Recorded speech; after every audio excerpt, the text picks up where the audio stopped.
Okay, first of all, I'm tickled to have just gotten rid of that. Although it was low value, it was very high chroma burnt sienna. Um, we've stained everything in now, or washed it in rather. Um,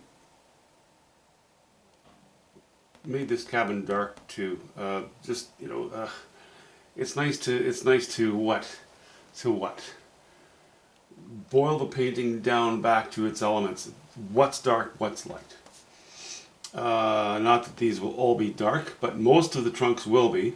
The cabin I like to start with dark because that way I don't have to paint cracks in anything.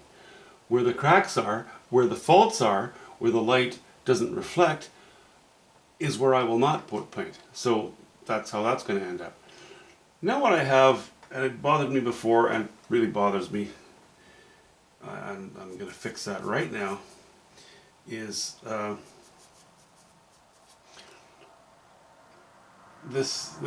these colors here, although they're different, they're too much in the same family as these. So we're going to darken this as well. It's sort of smeared and washy looking and not strong strokes. And as we come forward, we need strong strokes. I've strengthened strokes in the distance here, so this has to be even stronger as we come forward. Very happy to have gotten rid of this sort of band of blue from here on up and cut into these shapes here so that we don't have such a too much horizontality in the thing. So that's good. Left a little bit of blue, a little bit of subtle sky showing through maybe, and our bushes have become much higher and not as strong as here, but still as they taper off into the distance, they have a little bit of strength to them. I've put green on this cabin roof because everything's becoming so red and purple. I thought it might be a nice offset. It might be a nice, visiting the opposite side of the color circle, so to speak, for this. Again, I'm reserving as to where exactly the light's coming from. In the foreground, it's going to be quite ambient. Well, it is back here, so we're just going to leave it at that. But what I'll do, and it's because I can do this because I just painted this yesterday, so I'm gonna go back to some darker colors. I've just mixed up a little bit of raw umber and yellow ochre, mostly raw umber. No white. I made the mistake of going too high in value right away. Laying that on here. It's the sort of thing I can do on a study, but if you do it on an actual painting, you kind of set yourself up for trouble. Or at least I do. I can only speak for what I do. I can't speak for you. So we're going to just tone that down right now, so it becomes more easily ignorable. And because it is raw umber and yellow ochre, we're leaning into the greens, whereas back here is reds, oranges, purples, blues. And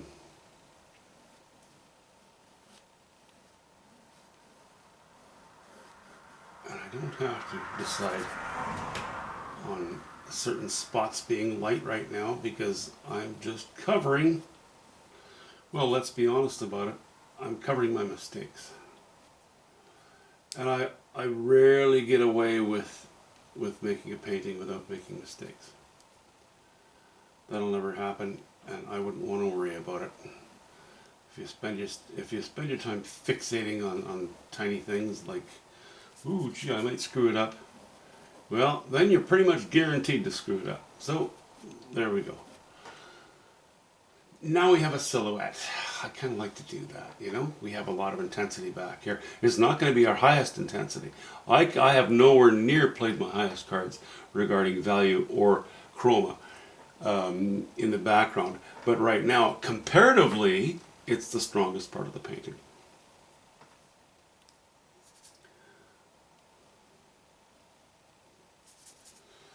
I'm going to get rid of most of this as well. Maybe not all of it. I think some of this might be useful information visually once we sort of carry on.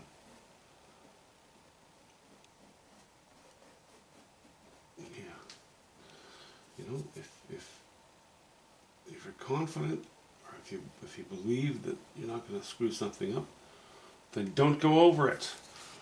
The less you traumatize the surface of that painting, the better off you are. It's like if you get a deep cut and you have to go to emergency and you get stitches put in, and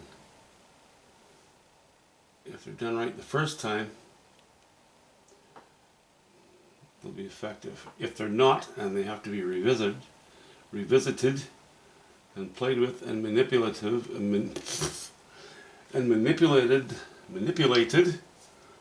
then you're actually causing more damage than you're causing more harm than good. So, all right. In a way, we've gone backwards, but in doing so, we've also gone forwards. Now I see that personally as a very easy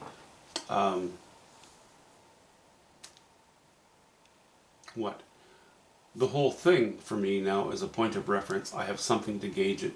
I have something to gauge my colors against and my values against.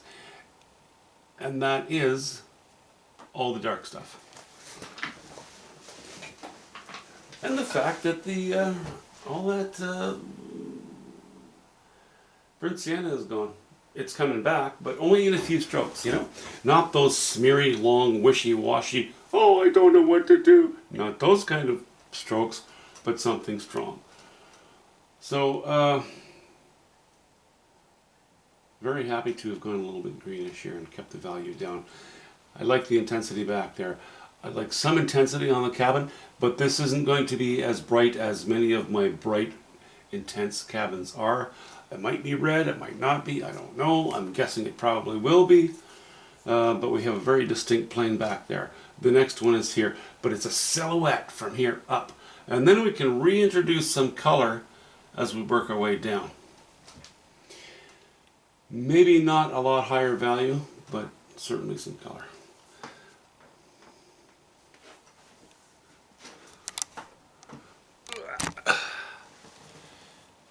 It's Friday night.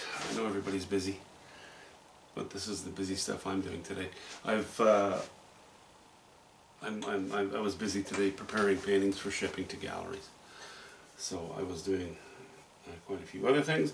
I've been actually pretty busy with other stuff lately. Winter has sort of set in here, not in the sense of snow, but a lot of rain. I'm really getting hungry to go out and scratch out a little 8x10 panel or something. I have promised a certain number of paintings to, well, 3 different galleries, and I've now completed enough paintings that my commitments are full, or my commitments have been fulfilled. So I'm beginning to feel a little freer. I would like to finish this as well, pretty soon. But at the bare minimum, I've got enough work out there right now. I don't have to worry, as it's gone. Seem to have done quite a bit of painting lately, and paintings seem to have turned out well. So that's a good thing. That's why now at this time of the year, as long as I'm ahead of the game, I'd kind of like to go and play a little bit. We'll see what happens. I don't know. I'm pretty fat, old, and lazy, so I may not do that. I might just shave my head, because I do that every fall. Okay, shut up, Phil. That's enough talking.